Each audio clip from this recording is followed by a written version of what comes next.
Hello दोस्तों।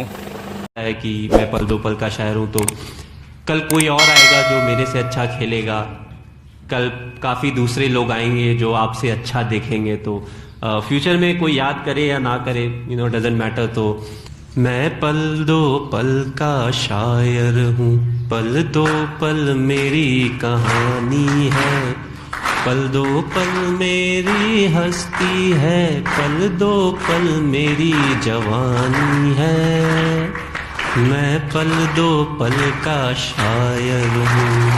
भाई 2020 में एक और दुख आ ही गया है। वो है महेंद्र सिंह धोनी ने जो रिटायरमेंट की घोषणा कर दी है। उन्होंने अपने इंस्टाग्राम पे बताया पोस्ट करके कि उन्होंने अब रिटायरमेंट लेनी है। और ये सबसे बड़ा दुख था क्योंकि महेंद्र सिंह धोनी ने ये इकलौते ऐसे कप्तान हैं जिन्होंने तीनों फॉर्मेट में मतलब इंडिया को कहां से कहां तक पहुंचा दिया। और हर फॉर्मेट इन्होंने वो करके दिखाया जो उनको करना चाहिए था। और उन्होंने हमें बहुत ज़्यादा इंटरटेनमेंट किया और इस इंटरटेनमेंट के लिए हम उन्हें दिल से थैंक यू बोलना चाहेंगे कि उन्होंने हमें इतना इंटरटेनमेंट किया। और मेरे जैसे 90 के लिए तो ये बहुत ही बड़ा दुख की बात है क्योंकि पहले सहवाग, युवराज, द्रविड़, सचिन ये सब ने संन्यास धीरे धीरे ले लिया। और ये महेंद्र सिंह धोनी और बच्चे थे, ये भी इन्होंने भी संन्यास ले ही लिया। तो हमारे 90s की जो ड्रीम टीम होती थी वो तो खैर अब ख़त्म ही हो गई है। और जो उन्होंने हमें बचपन से इंटरटेनमेंट किया, हम इन्हें देखते आए थे बचपन से खेलते हुए, और उनका संन्यास लेना बहुत ही ज़्यादा दुख दे रहा है क्योंकि मेरे फेवरेट सारे प्लेयर थे, युवराज, सचिन, द्रविड़, गांगुली और फिर धोनी। तो बहुत दुख होता है यार, लेकिन अब क्या कर सकते हैं, जो आया है वो तो एक दिन संन्यास लेगा ही लेगा। तो मेरी तरफ से महेंद्र सिंह धोनी के लिए एक ट्रिब्यूट है। और उन्होंने जितना हमें मोटिवेट किया, जितना उन्होंने हमें इंस्पायर किया, बहुत ही टफ सिचुएशन में भी काम रहने का, कूल रहने का उन्होंने जो हमें मंत्र दिया, उसके लिए हम उनको कितना भी थैंक यू बोलें वो कम है। पर फिर भी एक बार और महेंद्र सिंह धोनी को थैंक यू, और उनके देश के लिए इतना कुछ करने के लिए उनको मेरी तरफ से सैल्यूट। और एक बार और थैंक यू उनको। और भगवान आपको करे कि आप हेल्दी लाइफ जिए, भले ही ऑन फील्ड हो या आउट फील्ड हो, आप वैसे ही रहें जैसे आप ऑन फील्ड थे और जैसा हम आपको देखते हैं। तो देखिए आप लोग महेंद्र सिंह धोनी के लिए ट्रिब्यूट वीडियो। इंडिया में कोरोना आया, वैक्सीन कौन बनाएगा रे भाई। इंडिया में कोरोना आया, वैक्सीन कौन बनाएगा रे भाई। और इंडिया के मैच में विराट कोहली को DRS लेना है या नहीं, ये सजेशन कौन बताएगा रे भाई। मैंने ये नहीं सोचा था कि मैं क्रिकेट खेलूंगा या मैं अपने देश के लिए क्रिकेट खेलूंगा। मैं सिर्फ जो स्पोर्ट था वो एंजॉय करना चाहता था। 4 बजे मुझे पता था मेरे घर में खेलने का परमिशन था, 4 से 6 आप खेल सकते हैं। I think Dhoni is the biggest legend Indian cricket's ever had.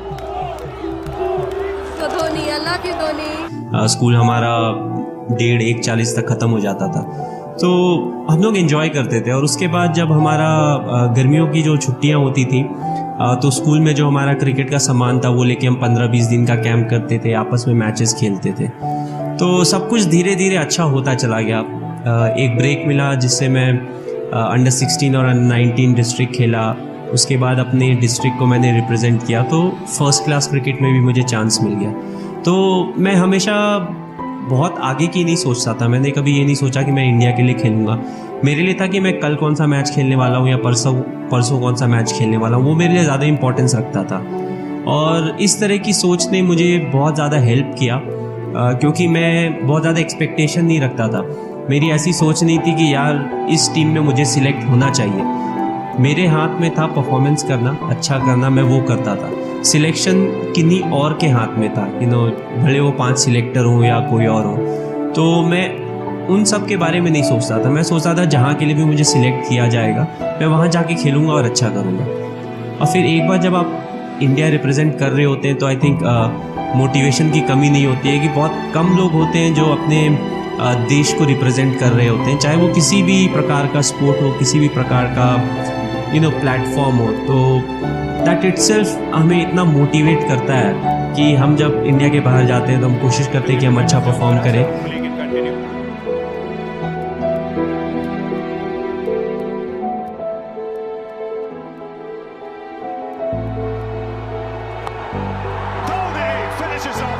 But at the same time हम प्रोसेस पे ज़्यादा रियलाइज़ करते हैं कि क्या क्या चीज़ें हैं जिसके कारण हम यहाँ पे सक्सेसफुल हो सकते हैं। तो आई थिंक मोटिवेशन की कभी कमी नहीं हुई, बट ये मैं ज़रूर बोलना चाहूँगा कि मैंने कभी सोचा नहीं था मैं देश के लिए खेलूँगा, बट अल्टीमेटली मैं खेल रहा हूँ और हमारी टीम अच्छा कर रही है। तो बहुत ही प्राइड वाली बात है कि आप एक ऐसे स्ट्रीम में आप अच्छा कर रहे हो जिसमें आपका पैशन था, जो आप सदा अच्छा करना चाहते थे।